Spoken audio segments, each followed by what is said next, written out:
चतुर दादी। एक सेठ था, वो बहुत कपटी और लालची था। रामपुर गांव में उसकी इकलौती रिश्तेदार एक काकी रहती थी। काका का निधन हो गया था। काके की अपनी कोई संतान नहीं थी। वो बहुत बूढ़ी थी, बिना लाठी के चल नहीं पाती थी। सेठ की नज़र उस पुश्तैनी हवेली पर थी जिसमें काकी रहती थी। वह हवेली हड़पने के लिए कई तरह के हथकंडे अपनाता रहता।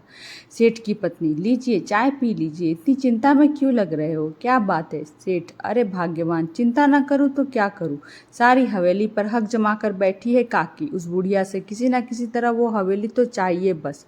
सेठानी, उसके कुछ ही तो दिन बचे हैं, आप खामखा फिक्र कर रहे हैं, उस पर तो आपका ही हक है, इकलौते वारिस हो आप हवेली के। सेठ, इस बार तो मैं काकी को फुसलाकर हवेली के कागज ले लूंगा। अगले दिन सेठ हवेली पर जाता है। हवेली का नौकर दरवाजा खोलता है।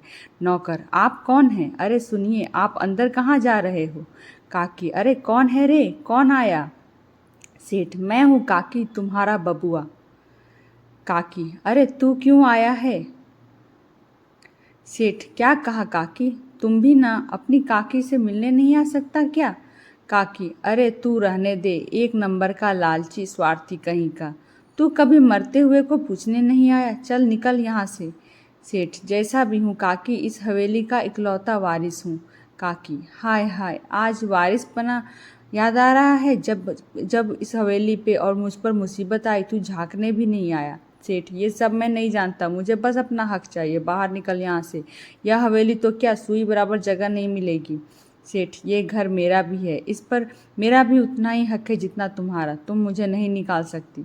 काकी, अरे जा यहाँ से, नहीं तो धक्के खा कर जाएगा, समझा? तभी नौकर आगे बढ़ा। सेठ, ए हाथ मत लगाना। सेठ, काकी तुम क्या सोच रही हो, मैं अपना हक छोड़ दूंगा?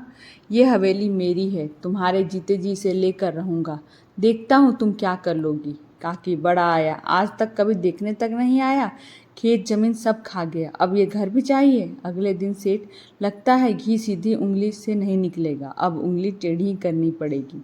सेठ ने एक बदमाश को बुलाया। बदमाश, बोलो सेठ, तुमने हमें क्यों बुलाया है? सेठ, एक काम है तुमसे, बोलो करोगे? बदमाश, एक क्या 100 काम बोलो। हाँ, मगर मुफ्त में कोई काम नहीं करूँगा, समझे? अपने यहाँ मुफ्त कोई नहीं चलती। सेठ, पर यह बात किसी को पता नहीं चलनी चाहिए। बदमाश, अरे बोलो काम क्या है भाई? सेठ, ये पता पास वाले रामपुर गांव का है, इस घर में बस एक बुढ़िया अकेले रहती है, मुझे इस घर के कागज चाहिए। बदमाश, चाहिए का क्या मतलब, वो घर के कागज मुझे क्यों देगी? सेठ, यही तो काम है, मुझे तो बस घर के कागज चाहिए, तुम कैसे भी ला कर दो, ठगी करो चोरी करो वो तुम जानो। बदमाश, क्या बात है सेठ, कागज कैसे भी चाहिए तुमको? हाँ सेठ, ये बुढ़िया मेरी काकी है, इसका दुनिया में मेरे सिवाय कोई नहीं है। ये जिस घर में रहती है वो हमारा पुश्तैनी घर है, कायदे से उस पर मेरा हक है, पर ये काकी बहुत सयानी है, कहती है तुझे सुई जितनी जगह नहीं दूंगी, इसके बदले में तुम्हें बहुत से रुपए दूंगा। बदमाश, बहुत सारे का मतलब रकम बताओ। सेठ, 3,000। बदमाश, जोखिम भरा काम है, अगर मुझे कुछ हुआ तो तुम तो पलट जाओगे, 5,000 से 1 रुपये कम नहीं लूँगा। सेठ, चलो ठीक है, मुझे कागज़ किसी भी हाल में चाहिए। बदमाश, रुपए तैयार कर लो। सेठ, मैं इस हाथ कागज़ दूंगा, उस हाथ रुपए लूँगा। बदमाश बुढ़िया के घर के सामने खड़ा हो जाता है। तभी हवेली का नौकर जल्दी जल्दी में हवेली से बाहर निकलता है। बदमाश, अरे ये तो बहुत बड़ी हवेली है, नौकर तो एक ही लग रहा है, बुढ़िया की कमर भी झुकी हुई है, चोरी आसानी से हो जाएगी। नौकर थैला लिए घर से बाहर निकला। बदमाश, इससे कुछ और पता करता हूँ। बदमाश, ओ भाई जरा सुनो तो, इतनी जल्दी में कहाँ जा रहे हो?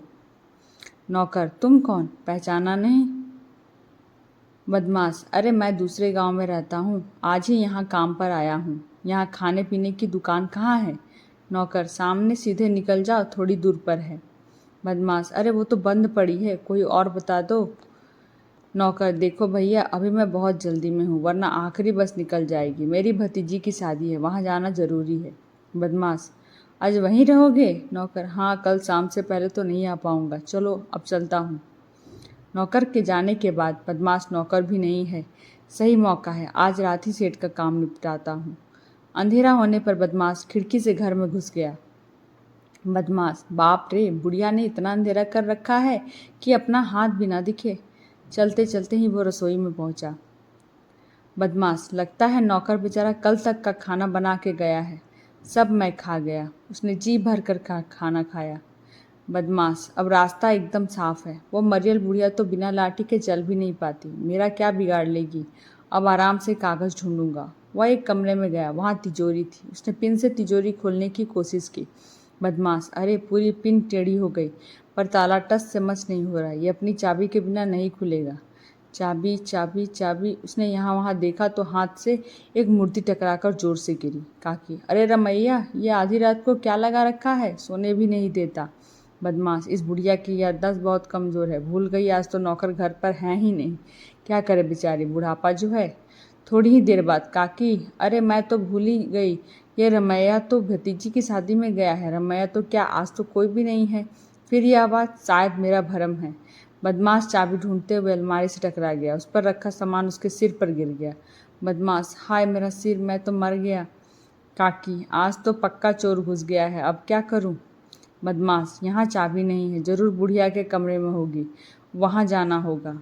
बुढ़िया कुछ सोचने के बाद, रमैया, अरे ओ रमैया, कहाँ मर गया, सुनाई नहीं देता क्या।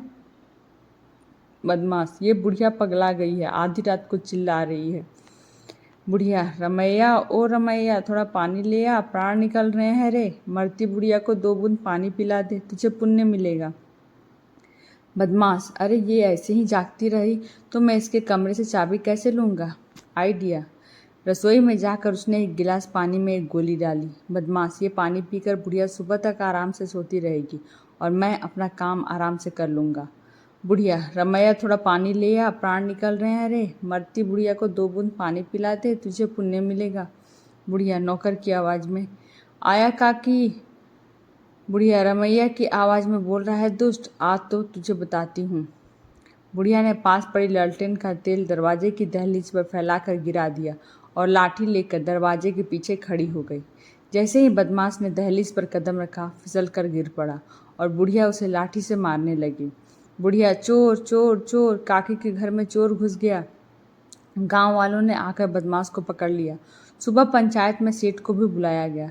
सेठ, ये चोर भी ना एक काम ढंग से नहीं कर सका, अब कहीं ये सब कुछ सच सच ना उगल दे। मुखिया, कल रात काकी के घर में ये चोर घुस गया, वो तो शुक्र है कि इसने थोड़ी सूझबूझ दिखाई, अगर कोई ऊंच नीच हो जाती तो। सेठ, आप कहना क्या चाहते हो मुखिया जी। मुखिया, यही कि काकी का यूं अकेले रहना ठीक नहीं, तुम इसे अपने साथ रखो। सेठ मन में, काकी मेरे साथ आ जाए तो मैं इस हवेली को ऊंची कीमत पर बेचकर शहर जाकर आराम की जिंदगी जीऊँगा। सेठ, हाँ हाँ क्यों नहीं, ये चले मेरे साथ, मैं इनका पूरा ध्यान रखूँगा। बुढ़िया, मुखिया जी मुझे नहीं रहना इसके साथ। मुखिया, इसके सिवा तुम्हारा कोई है भी तो नहीं। बुढ़िया, पिछले साल जब मैं बीमार हुई थी तब भी आपने यही कहा कि मुझे इसके यहाँ भेजा, देखभाल करना तो दूर, रोटी कपड़े तक को मोहताज कर दिया था मुझे। ये और इसकी पत्नी मेरे साथ नौकरों से भी बुरा व्यवहार करते थे। अपमान सहने से तो अकेले रहना अच्छा है। वैसे भी इसे बस हवेली चाहिए। मुखिया, ठीक है। मुखिया, तुम काकी के घर में क्या चोरी करने गए थे। बदमाश धीमे से, हाँ हाँ। मुखिया, सुना नहीं, तुम काकी के घर में क्या चोरी करने गए थे। बदमाश, बताता हूँ पर मुझे मारना नहीं, मारना नहीं, गांव वालों ने मार मार के कमर तोड़ दी है। मुखिया, कोई नहीं मारेगा। तभी सेठ ने बदमाश को आंख मारकर गर्दन नाम में हिलाकर इशारा किया। बुढ़िया ने ये देख लिया। बुढ़िया, अच्छा तो ये सारा किया धरा तरा है। बदमाश, मैंने सोचा घर के कागज के साथ साथ इतने बड़े घर में बड़ा माल मिलेगा, ये सोचकर घुसा था। मुखिया, पर तुम्हें इसकी सज़ा मिलेगी। बुढ़िया, मुखिया जी सज़ा रहने दो, वैसे भी मुझे तो ये बेचारा शरीफ लग रहा है, मजबूरी में चोरी करता होगा। मुखिया, काकी जो कहना है खुल कर कहो। बुढ़िया, मैंने आपकी और मेरी समस्या का हल निकाल लिया, आज से ये चोर मेरा बेटा है। मुखिया, क्या चोर को बेटा बनाओगी।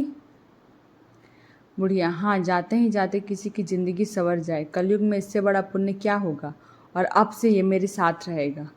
मुखिया जी, आप बस कागज़ बनवा दो कि मेरे बाद यह हवेली इसकी होगी, ताकि इसे आगे कभी कोई परेशानी ना हो।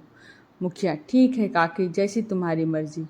बुढ़िया घर पहुंचकर बदमाश, काकी मैं तो चोरी करने आया था, तुमने मुझे सजा से तो बचाया, बेटा भी बना लिया। बुढ़िया, बेटा कोई बात नहीं, तू अपने आगे की सोच, वैसे भी जो चीज़ तू चुराने आया था वो मुझे मिल गई। बदमाश, मैं कुछ समझा नहीं। बुढ़िया, मैं जानती हूँ कि तू हवेली के कागज़ चुराने आया था। बदमाश, आपको कैसे पता? बुढ़िया, इस घर में और धरा क्या है चोरी करने के लिए? चल अब ये सब चोरी चकारी छोड़कर कोई ढंग का काम शुरू कर दे। दूसरी तरफ सेठ बाजी उलट गई। अब हवेली हाथ से चली जाएगी और इस बदमाश ने कहीं मेरा सच बता दिया तो गांव से हुक्का पानी बंद हो जाएगा। पुलिस में रपट कर दी तो ना कुछ करना पड़ेगा। सेठ ने बदमाश को एक सुनसान जगह पर मिलने के लिए बुलाया। सेठ, तुमने किसी को कुछ बताया तो नहीं? ये लो पैसे, हवेली के कागज़ मुझे दे दो और चुपचाप कहीं और चले जाओ।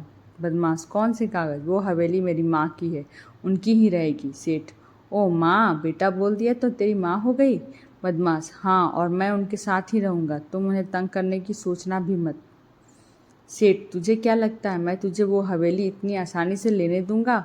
वो बस और बस मेरी है, समझा? बदमाश, मुझे हवेली नहीं चाहिए, पर जब तक माँ नहीं चाहेगी मैं तुम्हें भी नहीं लेने दूंगा। सेठ, देख, ज़्यादा बन मत, अपनी औकात मत भूल, समझा? तुझे मैंने वहाँ हवेली के कागज़ चुराने के लिए भेजा था। वो कागज़ मुझे ला कर दे और यहाँ से दूर चल जा। तभी पेड़ों के पीछे छिपी बुढ़िया ताली बजाते हुए सामने आई। उसके साथ मुखिया और गांव वाले भी थे। सेठ, तूने मुझसे चालाकी की। बुढ़िया, ये पराया होकर भी अपना बन गया, पर तुम अपने होकर भी कभी अपने नहीं बन पाए। मुखिया, अरे तुम तो बहुत गिरे हुए इंसान हो भाई, तुम्हारी सज़ा पंचायत बताएगी। अरे ले चलो इसे, इसकी हेकड़ी निकालनी पड़ेगी। सब कुछ होते हुए भी एक बेसहारा बुढ़िया को तंग करता है।